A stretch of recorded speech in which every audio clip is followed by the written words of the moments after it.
밤에 하나님께서 주신 은혜가 우리 가운데 말씀을 통하여 충만히 임하기를 주님의 이름으로 축복합니다. 네. 그래요. 오늘 말씀의 이제 내용은 새 친구들과 욥의 대화는 다 끝났습니다. 더 이상 이제 그들의 대화는 없어요. 그런데 누가 나타나냐면 엘리후라는 사람이 갑자기 나타납니다.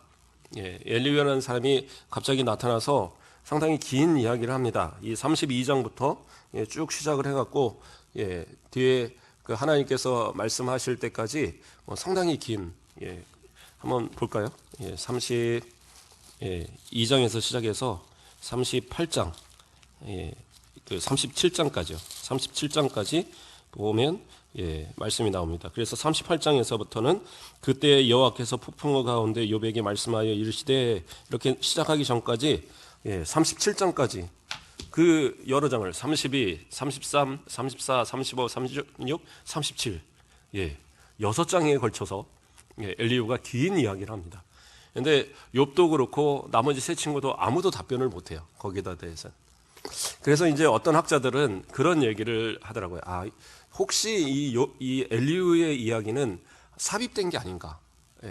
왜냐하면 그 이후에도 하나님께서 말씀하시는 이후에 새 친구에 대한 그 하나님께서 그 책망하시는 장면은 나오는데 엘리후에 대해서는 언급하지 않거든요. 그런데 그거는 이제 약간의 말씀의 내용을 이해하지 못하는 오해에서 이제 나타나는 부분인 것 같아요.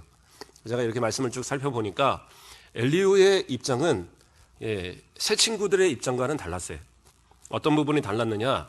새 친구들은 자신들이 갖고 있는 기본적인 그 지식에 따라서 물론 하나님의 편에 서서 말한다고 했지만 자신들이 생각하는 인과응보적인 그런 상식적인 그런 하나님의 지식에 따라서 그가 설득하려고 이 욥을 그들이 설득하려고 노력을 했던 거예요. 그래서 처음에는 어떻게 해요? 좋은 이야기들로 네가 회개하면 뭐 이렇게 하나님 회복시킬 거고 이렇게 복을 주실 거고 이런 식으로 접근하다 안 되니까 이제 나중에는 너 모르는 죄가 있는 거야 막 그러다가 더 나아가서는 네가 이런 일을 당하는 것이 다 네가 악하기 때문에 이런 벌을 당하는 거야. 계속 이제 인간적인 어떤 접근 쪽에서 말을 하다가 결국에서는 이 31장까지의 내용을 통해서 다 이제 새 친구들의 말이 끝나버렸어요. 더 이상 대적하지 못하고 말을 끝나버립니다. 욥도 더 이상 말하지 못하고 그냥 끝나요. 그러니까 그 모습을 보면서 엘리후는 생각한 거예요. 이것은 하나님의 입장에서 이야기한 것이 아니라 사람의 입장에서 말한 거다. 그렇기 때문에 올바른 권면이 이루어지지 않았다라고 생각한 거예요. 그러니까 물론 엘리후의 말들을 이렇게 쭉 살펴보면 엘리후의 말들도 뭐 100% 옳은 것은 아니에요. 우리가 이제 다음 주부터 쭉 그 본문에 대해서 그 33장부터 이제 쭉 살펴보겠지만 엘리후도 정확한 하나님의 어떤 지식에 대한 것이 충만한 사람은 아니었지만 엘리후의 입장은 뭐냐? 욥의 경우는 하나님의 어떤 뜻을 제대로 이해하지 못한 그러한 결과로서 그러한 주장을 하고 있다라는 것을 이제 전개하거든요. 그러니까 그의 주장이 100% 옳은 것은 아닐지 모르지만 하나님의 입장에서 하나님이 그 정하시는 생각이 너의 생각보다 훨씬 크시다라는 것을 설명하고 그리고 욥의 그런 어떤 모습들이 잘못됐다라는 것을 인정하게 만드는 그러한 이제 모습이 나타나요. 그러니까 그 모습이 하나님 보시기에 하나님의 편에 서서 하나님을 변호했기에 그 모습을 책망하지는 않으셨던 거고요. 그렇다고 한편으로는 칭찬할 만한 그런 어떤 완전한 내용도 분명히 아니었어요. 그렇기 때문에 더 이상 언급을 안 했을 것이다. 그러나 이 이야기가 들어감으로써 새 친구들과 이 욥의 대화가 어느 정도 정리가 되어지는 그러한 이 이야기가 되게 돼요. 그래서 이 엘리후의 모습은 분명히 필요한 모습이고요. 또 이 이야기의 전개 속에서 엘리후라는 인물이 왜 그동안 이렇게 참고 더 이상 말하지 않은가에 대한 것을 이 32장에서 자세하게 설명하고 있습니다. 자, 엘리후에 대해서 우리가 좀 더 살펴보면요. 엘리후는 어떤 사람이냐? 오늘 본문에서 람 족속 부스 사람 바라겔의 아들이다라고 얘기하고 있어요. 자, 앞서에서 새 친구들은 설명할 때에 어느 지역 사람이다라고는 설명했지만 누구의 아들이다라고 설명은 하지 않았어요. 그러면서 이 누구의 아들이다라고 나오는 부분은 대부분 성경에서 상당히 중요한 어떤 위치를 나타내는 그러한 사람들에게 있어 설명할 때에 그 아버지, 그 할아버지의 이름까지 거명합니다. 왜요? 그것을 통해서 이 사람이 정통성이 있는 사람이다, 이 사람이 중요한 인물이다라는 것을 이렇게 보여주기 위해서 성경에서는 항상 그 사람, 또 그 아버지, 그 할아버지까지 이렇게 막 기록을 하거든요. 그럼으로써 오늘 본문에서 이렇게 이야기하는 것은 이 엘리후도 그냥 하찮은 사람이 아니다라는 걸 보여주고 싶은 거예요. 왜냐하면 이 세 사람은 앞에서부터 거명했지만 대단한 지혜자고 욥과 더불어서 친구로 여길 만큼의 그런 상당한 지혜의, 또 어떤 그 부와 명예의 그러한 어떤 모습들이 상당히 출중한 모습들이었거든요. 근데 갑자기 엘리후가 튀어나와서 말할 때에 우리의 생각에서는 엘리후라는 인물이 도대체 누구냐, 아무것도 아닌 사람이 왜 갑자기 저러냐라는 생각을 할 수 있잖아요. 그럼으로써 엘리후가 상당히 어떤 위치에 있는 중요한 인물이다라는 걸 알리기 위해서 아버지의 이름을 거명을 합니다. 자, 또 그 모습이 누구의 아들이라고 합니까? 그는 누구의 종족이라고 합니까? 람 종족이다라고 얘기합니다. 근데 여기서 이제 약간의 혼란이 와요. 그러니까 람이라는 이름이 성경에서 어디에 나오냐면 그 룻기에 보면, 그 룻기에서 룻의 이제 새 남편이 되겠죠. 보아스가 있잖아요. 보아스의 고조 할아버지가 람입니다. 예. 그리고 이 보아스의 손자라고 할까요? 손자가 이세. 그리고 그쵸? 손자가 이세. 그 밑에 또 그 아들이 누구예요? 다윗이 이제 나타나는 거예요. 그래서 람을 다윗의 조상이다, 또는 그 후대 예수 그리스도까지 연결되는 그 구속사적 그 족보 안에 들어있는 인물이다, 이렇게 해석하는 분도 있더라고요, 찾아보니까. 그런데 이거는 좀 무리가 있어요. 왜 무리가 있느냐? 같은 이름이 나왔다 그래서 다 같은 인물은 아니에요. 그러니까 이 욥이라든가 또 이 세 친구들, 또 이 사람들의 어떤 수명을 볼 때에, 나오는 어떤 수명을 볼 때에 그것은 약간 족장시대의 그 인물들과의 어떤 같은 시대. 우리가 그래서 욥기를 시작하기 전에 좀 살폈었잖아요. 이것은 족장시대, 아브라함보다는 좀 이후일 수 있지만, 그러나 이 포로기에 있을 그 최소한 그 정도의 시간대에 있었을 그러한 인물이에요. 왜냐하면 그 전에 인물들의 그 수명들은 보통 140, 150, 170 이런 어떤 그런 많은 수명을 가졌지만, 그러나 사사기 이후의 인물들의 수명들은 그렇게 길지 않아요. 그러므로 여기서 나오는 그 욥의 경우 같은 경우엔 이 람이라든가 이런 사람보다 훨씬 앞서의 인물이거든요. 그러니까 람 종족의 사람이라고 했을 때는 다른 사람을 의미하는 걸로 보는 것이 더 맞을 것 같아요. 자, 그러나 이제 부스라는 지역을 얘기합니다. 부스는 이제 어디냐? 그 아브라함의 형제, 그 나홀의 아들 중에 둘째 아들이 부스예요. 이것은 어느 정도 이제 이야기될 수 있어요. 왜 이 당시에는 그런 어떤 인물들이 어느 곳에 정착하면 그 정착한 그 곳이 그 사람의 이름을 따서, 또한 그 종족들이, 그 후손들이 그곳에 거하면 그 후손들에게 있어서 그 이름들이 주어졌거든요. 그러니까 구약에서 나오는 여러 지명이나 여러 족속들의 이름들이 보면 그 전의 조상들의, 그래서 뭐 에서의 이 후손들 가운데 있거나 아니면 그 앞서서의 또 뭐 그 아브라함 때 이 나눠지는 그러한 어떤 그 이름에 있거나, 더 올라가서는 뭐 그렇죠, 가인과 아벨, 또 그 셋, 아벨은 이제 제외하고요, 가인과 셋의 후손들 가운데 나뉘거나, 이제 그 지명들이 다 나뉘어요, 그 이름들 가운데. 그래서 부스라는 이름은 그 사람의 후손들이 아닐까라는 생각을 합니다. 그래서 부스라는 지역은 어디냐? 이 아랍 쪽에 있는 지역에 위치한 지역이라고 그러더라고요. 자, 어쨌든 그러한 지역에서 온 이 모습이에요. 그러니까 엘리후도 뭐 이 동네에서 살던 그런 모습이 아니라 다른 지역에서 그 욥이 아프다는 소식을 듣고 찾아온, 친구라고 하기에는 좀 어린 모습이지만 그러나 상당히 지혜롭고 상당히 지식이 있고 또 유력한 그러한 사람이라는 것을 우리가 말씀을 통해서 미루어 볼 수 있어요. 자, 이 엘리후가 그런데 찾아왔는데, 이 앞서 31장까지는 엘리후에 대해서는 단 한마디도 기록되지 않아요. 그 이유는 뭐냐? 엘리후가 그만큼 참았다는 얘기죠. 하고 싶은 말들을 참고 그가 끝까지 견디었어요. 그래서 우리 32장 6절 말씀을 보면 부스 사람 바라겔의 아들 엘리후가 대답하여 이르되 나는 연소하고 당신들은 연로함으로 뒷전에서 나의 의견을 감히 내놓지 못하였노라. 그래서 자기는 지금 어리다라는 거예요. 연세 많으신 어른들이 이야기를 나누고 있기 때문에 감히 내가 그곳에 껴서 말할 수 있는 그런 모습이 아니다라고 생각했다라는 거예요. 그러니까 상당히 겸손한 그러한 인물이에요. 또 그 7절 말씀으로도 보면 어떤 말씀이 나옵니까? 내가 말하기를 나이가 많은 자가 말할 것이요 연륜이 많은 자가 지혜를 가르칠 것이라 하였노라. 그러니까 자기가 평소 생각하는 바가 연세가 많으신 분들이 이야기하고 또 연세가 많으신 분들이 나보다 더 지혜가 많고 그러니까 그 지혜가 많은 분들이 먼저 이야기하고 또 나는 듣는 것이 맞다라고 그는 생각한다라고 이야기하고 있어요. 그러니까 상당히 어떻게 보면 성경적인 이야기입니다. 이 엘리후의 모습도 참 지혜로운 모습이고 겸손하고 또 성경적으로 신앙이 상당히 좋은 인물이다.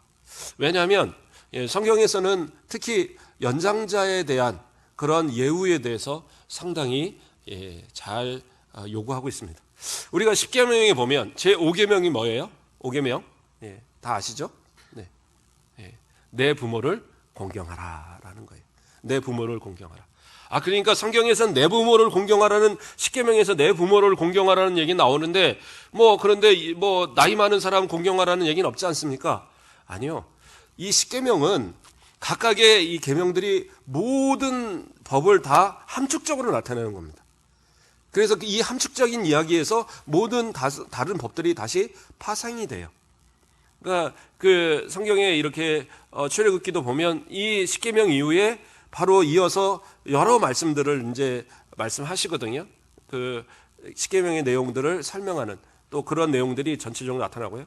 신명기에서도 그 십계명의 그 어떤 실행적인 부분들을 많이 설명을 하고 있어요. 그래서 내 부모를 공경하라는 말은 그것으로 끝나는 게 아니라 그 부모를 공경함 같이 다른 어떤 어른들, 다른 노인들에 대한 그런 어떤 예우도 그러한 그것에 준해서 하도록 그렇게 가르치고 있다라는 거예요. 그러면서 그리스도인들은 연장자에 대한 그런 예우 이건 상당히 중요해요. 그렇다고 한두 살 차이에 형 동생 하는 사이에 예의를 꽉 시켜라 그 의미가 아니라 나보다 연로하신 분들 그러한 분들에 대한 예우가 상당히 있어야 될 것이다라는 거예요.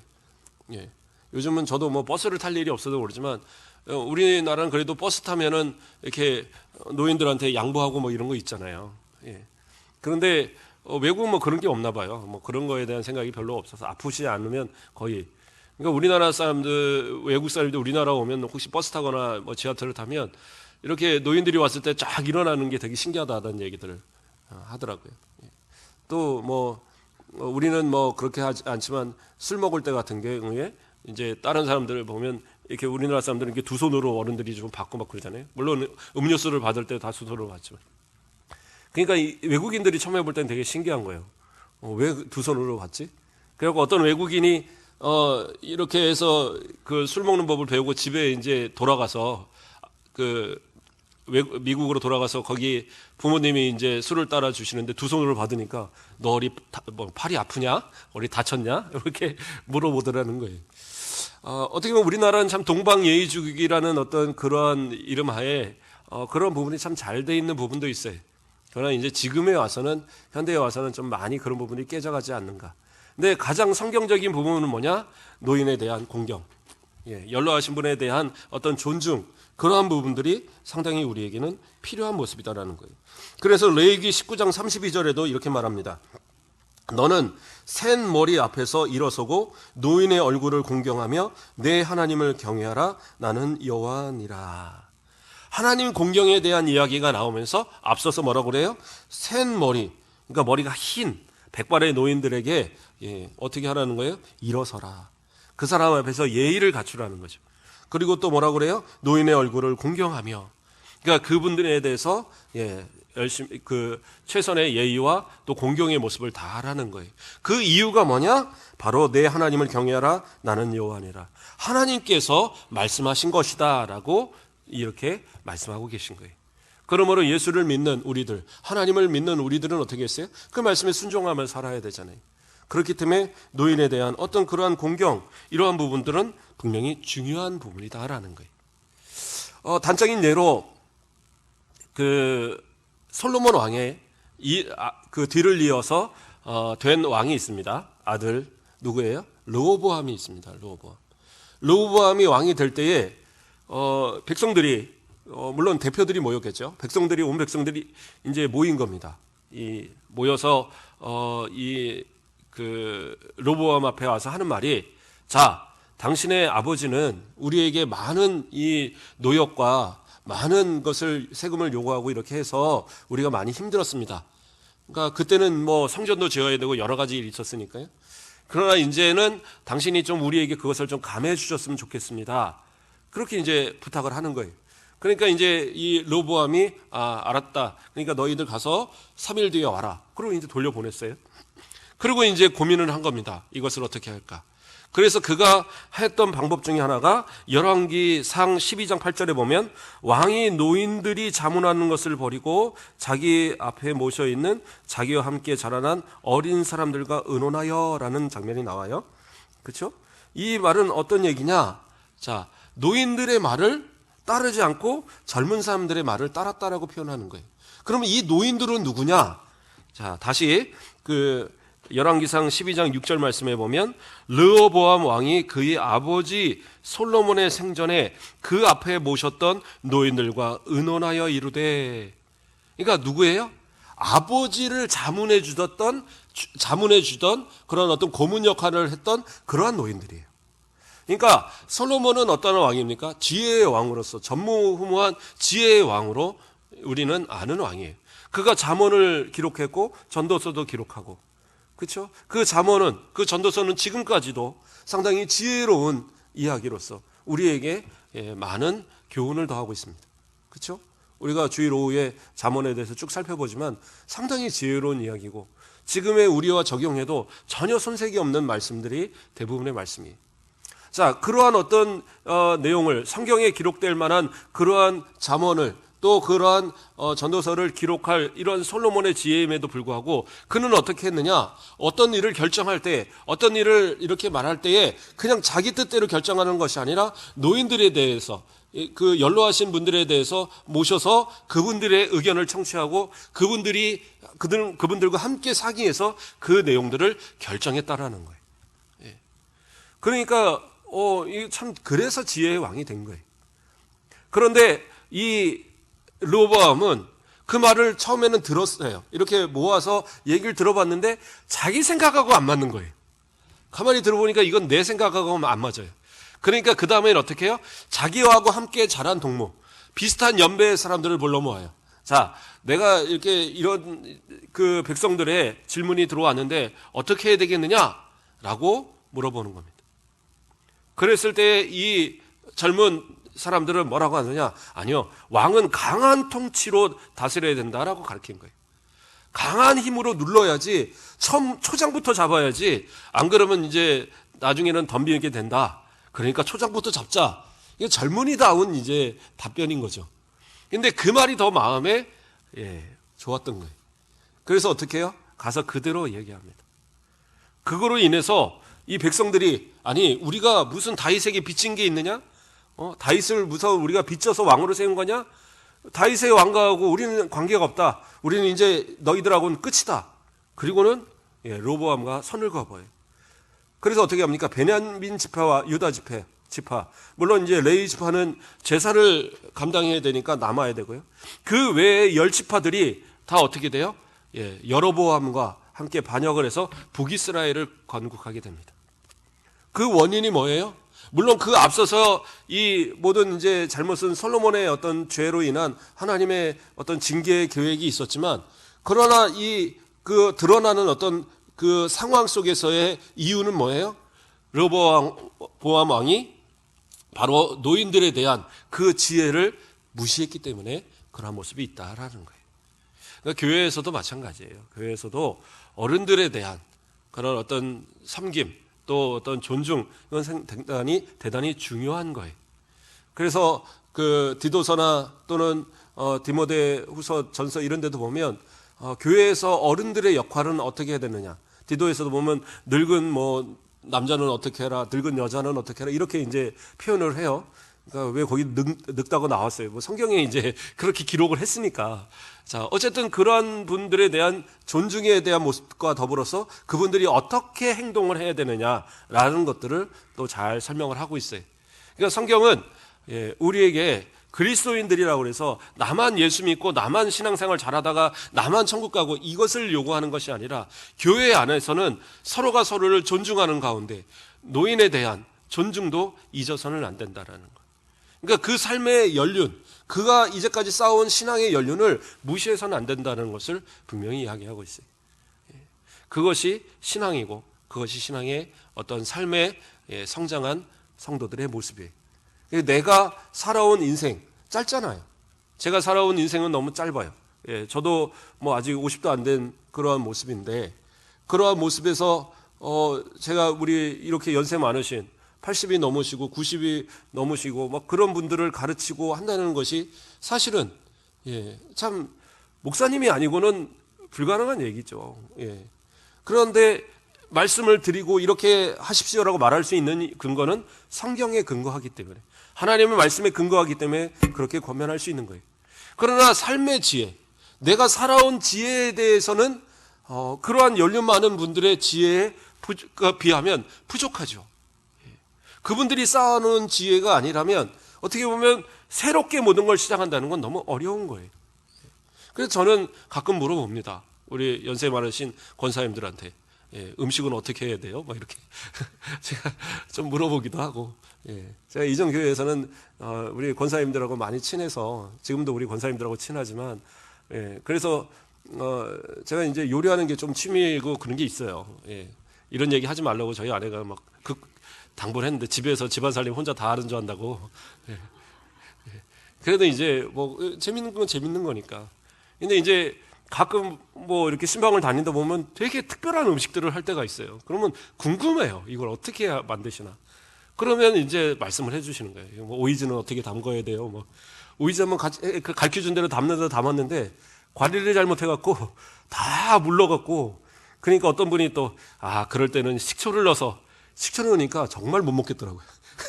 그래갖고 결국엔 다 버렸어요. 그러니까 지혜도 이제 잘 배워야지 어설프게 배우니까 잘 안 되더라고요. 자, 어쨌든 하나하나 물어보면 배울 것이 되게 많아요. 인생의 선배들이니까. 그러니까 그 말씀에 대한 또 이 교회를 어떻게 이 110년이라는 시간 동안 이 교회를 이끌어 갈 때에 바로 그 어느 한 부분을 책임졌던 분들이잖아요. 그들이 역사고 이분들이 이 교회의 근간인 거예요. 그렇다면 그것을 인정할 수 있어야지 그것이 옳은 신앙의 모습이다. 그래야지 앞으로의 100년의 모습도 우리가 만들어갈 수 있는 거예요. 자, 어쨌든 그러한 어떤 모습들로 인해서 그 존중하고 하는 것이 성경이 말하는 노인에 대한 공경의 모습이다. 자, 이 모습처럼 바로 이 엘리후도 상당히 그러한 어떤 존중의 마음, 존경의 마음을 그는 갖고 있었던 거예요. 그러니까 평소 이 욥이나 이 세 친구에 대해서 상당히 존경의 마음을 갖고 있었던 겁니다. 그러니까 이들의 대화에 감히 끼지 못하고 끝까지 참고 기다렸던 거예요. 얼마나 이 말이 하고 싶은 말이 막 솟구쳤겠어요. 그렇지 않겠습니까? 우리도 이제 교회에서 뭐 그런 거 있잖아요. 교회에서 재직회라든가 뭐 이렇게 공동회 하다 보면 하고 싶은 말들 많잖아요. 그래서 막 전체가 다 말한다고 생각해 보세요. 100명이 다 손들어서 저 이렇습니다 하면 회의가 될 수가 없고 안 되겠죠. 그러나 대부분의 분들은 어떻게 해요? 참죠. 그래요. 아까 우리 권사님 기도하시면서 얘기했지만 장로님들이 계획하고 한 일들이 잘 이루어지기를 바란다고 이렇게 기도하잖아요. 그런 마음에서 참는 거예요. 말할 말이 없어서 참는 게 아니잖아요. 그런데도 참는 이유는 뭐예요? 그것이 교회에 어떤 덕이 되는 방향으로 가게 하기 위해서 내 마음하고는 조금 안 맞아도 참아주는 거예요. 그게 어떻게 보면 또 신앙일 수 있어요. 물론 앞에서 일하는 분들은 그런 모든 것들을 다 잘 감안을 했어야죠. 그런 어떤 모습들, 그것이 이제 서로가 잘 조화가 되어지는 것이 옳은 모습인데, 그 가운데서 할 수 있으면 어떤 문제가 생기거나 어떤 일이 있을 때 연세가 있으신 분들에게 이렇게 조언을 구하는 것도 좋다. 그래서 우리 장로님들도 보면 참 우리 김용호 장로님도 상당히 열심히 잘 하시고 또 존경받는 그런 모습이시잖아요. 그래서 그런지 새 장로님들도 어떤 회의나 이렇게 할 때도 항상 보면 어떤 행사나 이런 거 할 때 장로님들 좀 오셔서 또 장로님하고 같이 이렇게 일을 했으면 좋겠습니다. 이런 얘기를 참 많이 하시더라고요. 그래서 참 좋다라는 생각을 했어요.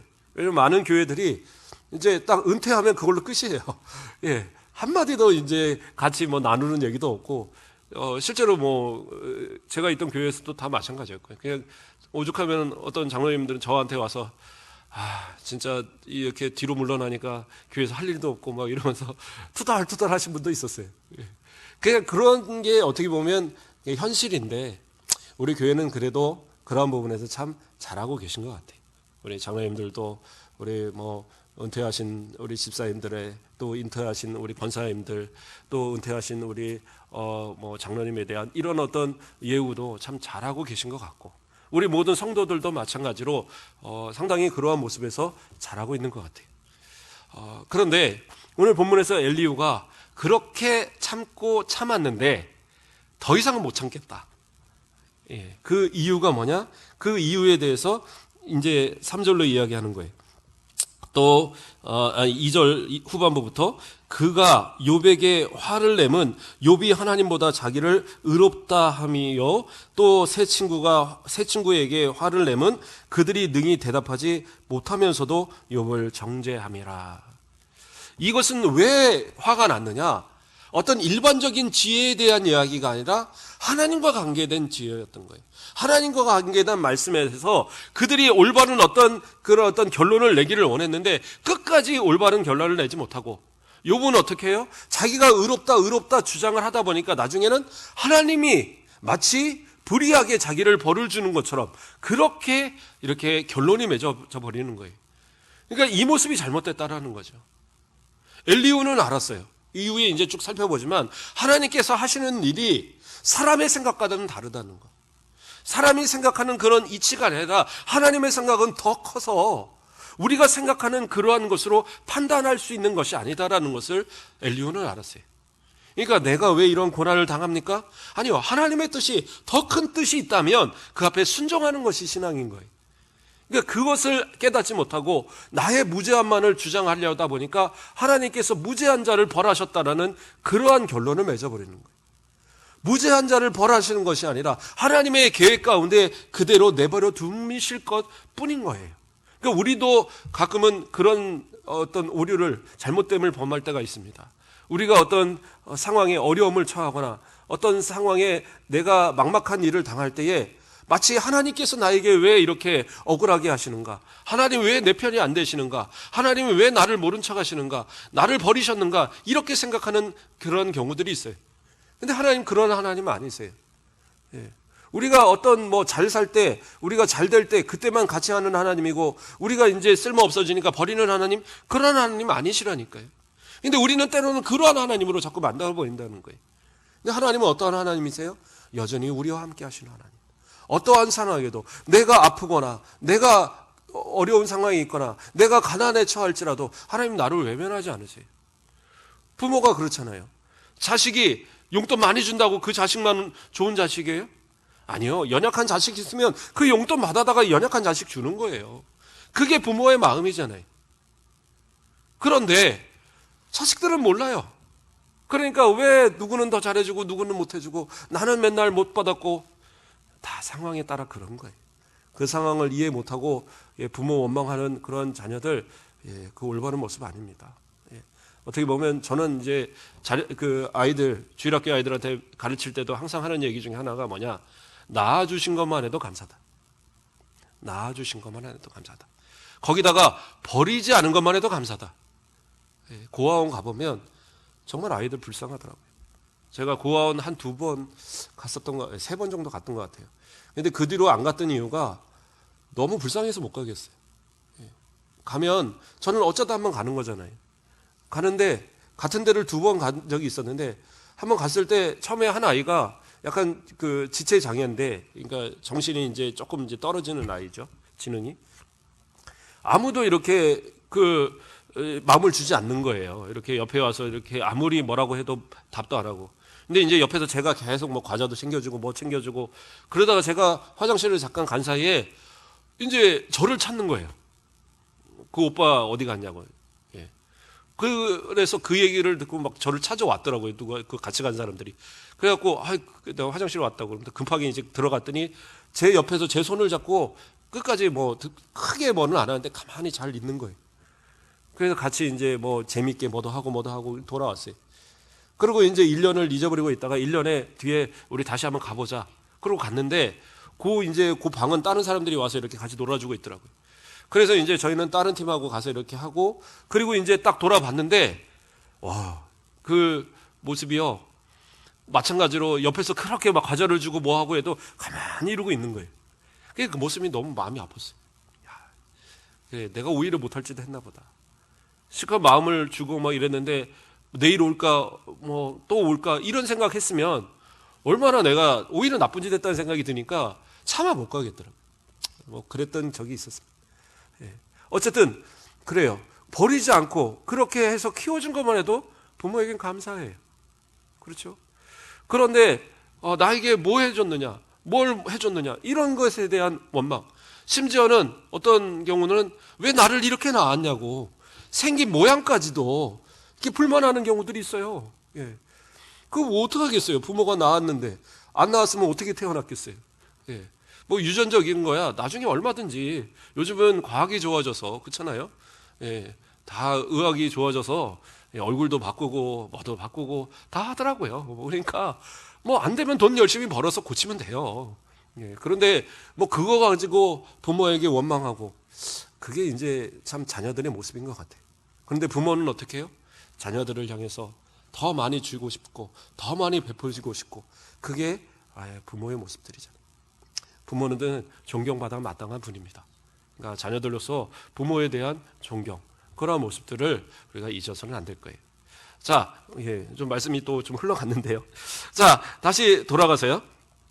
자, 이 엘리후는 어쨌든 그러한 어떤 존경의 마음들을 잘 지켰지만 하나님에 관계된, 이 하나님에 관계된 부분에선 더 이상 참을 수가 없었어요. 그래서 그들이 잘못됐다는 사실들을 가르쳐 주어야 됐거든요. 그래서 그가 여기서는 화를 냈다고 표현을 하지만 그러나 조목조목 그들의 잘못된 모습에 대해서 말을 하기 시작합니다. 그래서 그가 이렇게 말을 시작하니까 그러니까 어떻게 돼요? 예, 쭉 내려가서 14절에 보면 죄송합니다. 예, 더 넘어가세요. 여기 42장 7절 말씀을 보면 여호와께서 욥에게 이 말씀을 죄송합니다. 제가 지금 딴 데를 봤네요.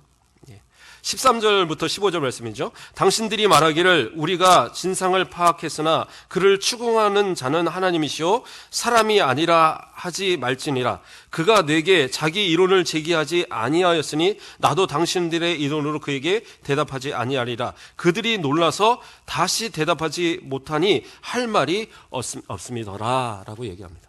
그러니까 이 엘리후의 말에 어떠한 반응을 보였느냐, 할 말을 놀래서 할 말이 없었다라고 표현을 하고 있어요. 그러니까 놀랐다라는 의미가 어떤 의미일까? 결국에는 그동안 자기들에게 한 번도 이러한 모습을 보였던 엘리후의 모습이 아니었던 거예요. 그러한 모습이 자신들에게 이렇게 반론을 제기할 때에, 그리고 또 그것을 아주 격양된 모습으로 전할 때에 상당히 놀랬던 모습이에요. 그리고 또 두 번째로는 이 엘리후의 어떤 지적이 사실은 맞았거든요. 본인들이 끝까지 말을 해서 자신들이 이 욥의 잘못되었던, 욥이 어떤 생각이 잘못됐던가를 증명을 해냈어야 되는데 그 증명을 해내지 못함으로써 마치 하나님이 잘못한 것처럼 결론을 맺어버리는 그러한 잘못된 어떤 결론을 이렇게 도출하게 만들었다는 거죠. 그러니까 그 모습을 강하게 질책할 때에 감히 이 연세 많으신 이 세 친구들이 엘리후에게 함부로 말하지 못했던 그러한 모습이었어요. 자, 그런데 이 엘리후는 14절 말씀에 다시 봉독해 드립니다. 그가 내게 자기 이론을 제기하지 아니하였으니 나도 당신들의 이론으로 그에게 대답하지 아니하리라. 이거는 어떤 얘기냐? 자, 이제까지 당신들 이 세 명이 이 욥에게 이야기했던 내용들은 자기는 동의할 수 없다라는 거예요. 그리고 그 내용에 따라서 욥이 계속적으로 답변을 했기 때문에 이 답변도 옳지 못한 답변이고 자기하고는 관계가 없는 내용이다. 그렇기 때문에 이제로부터는 어떻게 해요? 내가 나의 새로운 말로 그 이론으로 이것에 대해서 답변해 보겠다라는 그러한 뜻이에요. 자, 그렇게 해서부터 33장부터 시작해서 이제 쭉 긴 자신의 변론을 이어갑니다. 그리고 중간중간에 한 번씩 욥에게 대답을 요구해요. 너 할 말이 있느냐? 할 말이 있느냐? 근데 욥도 마찬가지로 아무 대답을 못해요. 물론 어느 정도의 부분에서는 제가 볼 때 앞에서의 친구들의 대화와도 비슷한 내용도 나와요. 그럼에도 대답하지 못했던 부분들은 아마도 이 엘리후의 모습이 하나님에 대한 어떤 신뢰 속에서 하나님께서 더 크신 하나님이 정말 이 욥의 그 작은 생각으로 하나님의 그 생각을 제대로 이해하지 못했다는 충고가 그에게는 받아들여지고 있지 않았던가 생각이 됩니다. 자, 이 나머지 내용은요, 다음에 살펴보도록 하고요. 자, 오늘 이 본문의 말씀을 좀 정리하겠습니다. 교회 안에서는 여러 성도들이 모인 곳입니다. 그래서 때로는 연장자도 있고 또 나이가 어린 사람도 있습니다. 그렇다고 오늘 말씀을 통해서 나이 어린 사람들이 다 무시되어야 된다, 그 얘기는 아니에요. 엘리후와 같이 때로는 이것이 정말 옳은 말이다 생각해서 말하는 자가 있으면 그 말도 수용할 수 있어야 돼요. 그래서 때로는 젊은 사람의 말도 수용하고 때로는 노인들의 말도 수용하고, 그래서 가장 올바른 방향으로 올바른 곳으로 나아가는 그 기준은 뭐예요? 하나님의 말씀. 그래서 하나님의 말씀에 따라서 점점 그 올바른 교회요, 올바른 모습으로 자라가는 그러한 교회, 그것이 올바른 성도들의 모습이고 올바른 교회의 모습이다라는 거예요. 그래서 에베소서 4장 15절 말씀을 보면 오직 사랑 안에서 참된 것을 하여 범사에 그에게까지 자랄지라 그는 머리니 곧 그리스도라 라고 말하고 있어요. 그러니까 교회의 최종적인 목표는 예수 그리스도예요. 그러니까 그에게까지 자라나가는 모습 속에 뭐의 안에서? 사랑 안에서. 그러니까 사랑 안에서 서로 존중하고 아끼는 모습 속에서 살아가는 것, 그것이 올바른 성도의 모습이다라는 거예요. 그리고 어떠한 말씀이든지 가장 중요한 건 뭐예요? 중심은 하나님의 말씀이어야 돼요. 목회자가 연소합니다. 나이가 어리죠. 그럼에도 연세 많으신 우리 어른들, 또 장로님들, 우리 권사님들이 다 순종하여 주시는 것은 뭐예요? 하나님의 말씀이기 때문에 그런 거예요. 목회자도 하나님의 말씀에서 벗어나면 그러면 안 되겠죠. 그럼 목회자가 아니겠죠. 그러나 하나님의 말씀에서 정말 열심히 연구하고 이 말씀이 온전히 전해지고, 그리고 듣는 모든 성도들은 그 말씀에 아멘하고, 그래서 그 말씀을 통해서 서로가 올바른 신앙의 모습으로 하나로 연결되어진, 그러한 유기적으로 하나 되어진 그러한 모습, 이것을 통해서 어떻게 해요? 그리스도의 장성한 분량, 그리스도에게까지 자라가는 그러한 성도, 그러한 교회, 이러한 모습이 바로 우리들의 모습 되시길 주님의 이름으로 축복합니다. 기도하겠습니다.